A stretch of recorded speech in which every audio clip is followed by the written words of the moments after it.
Hey, it's 11:12 past midnight, and I just finished watching a really good film.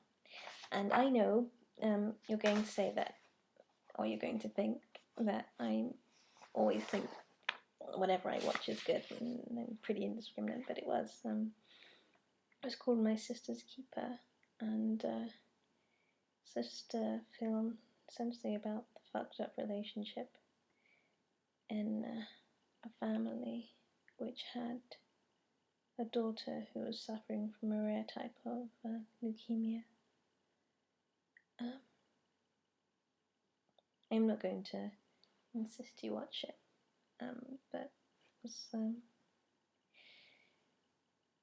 actually, I wonder when it came out. I hope it wasn't one of those, quite emotionally manipulative Oscar wannabe films. I don't think it was. Well, I liked it.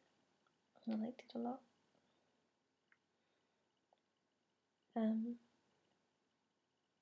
The characters, quite complex, really.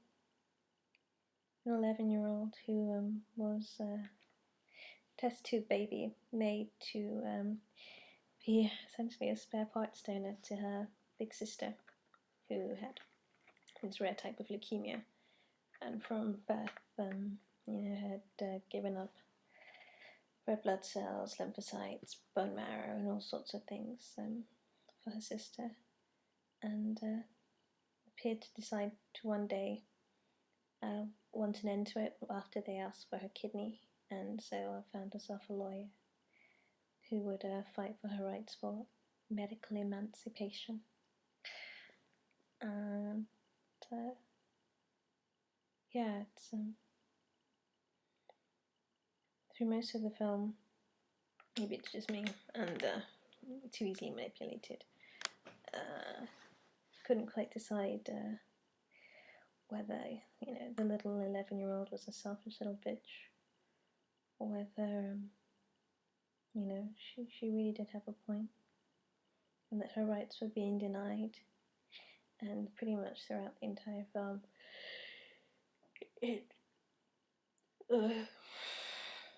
you didn't really get to see you got to see the daughter with leukemia, but you didn't really get to see how she felt about it, and the dynamics of the family were kind of screwed up in a kind of shiny veneer sort of way.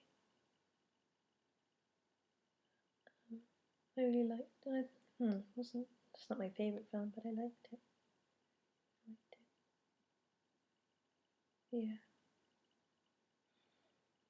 It's a thoughtful film. I mean, it's Hollywood, so, and I suppose it's aimed at Americans, so to some degree, it kind of introduces the idea of the right to die and euthanasia, a dignified death, all of those sorts of things. And I suppose, it handles those in quite a heavy-handed sort of way. But I think as Hollywood blockbusters go, it's pretty decent. So I've got ice skating tomorrow, and I'm teaching. Looking forward to it. I'm going to the lab and try and get a little bit of work done.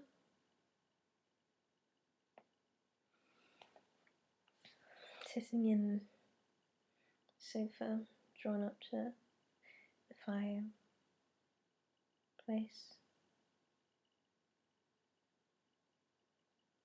It's gonna. I'm not being gassed, I turned it off.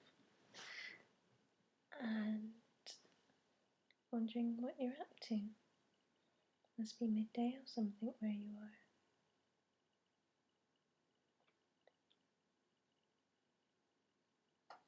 I almost think that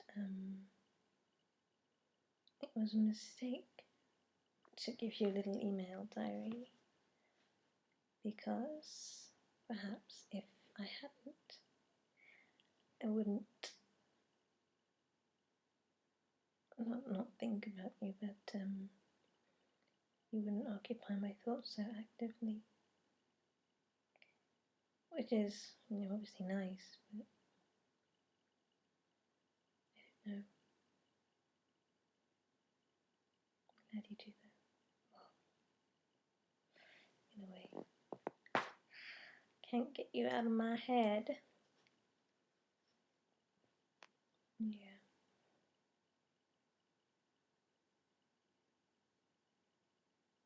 So I don't really know what day you're coming back. Maybe Wednesday or Thursday. I should have paid more attention.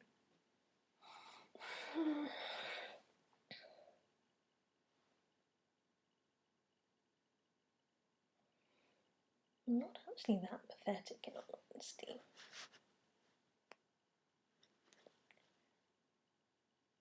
Just miss you a little bit. Especially late at night.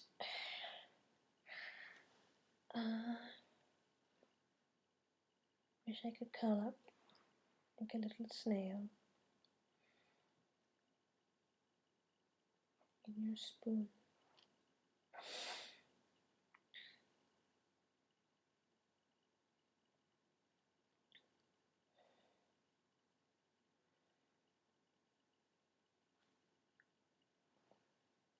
Kind of come to that point now where it's gonna kind of be staring at you a little bit.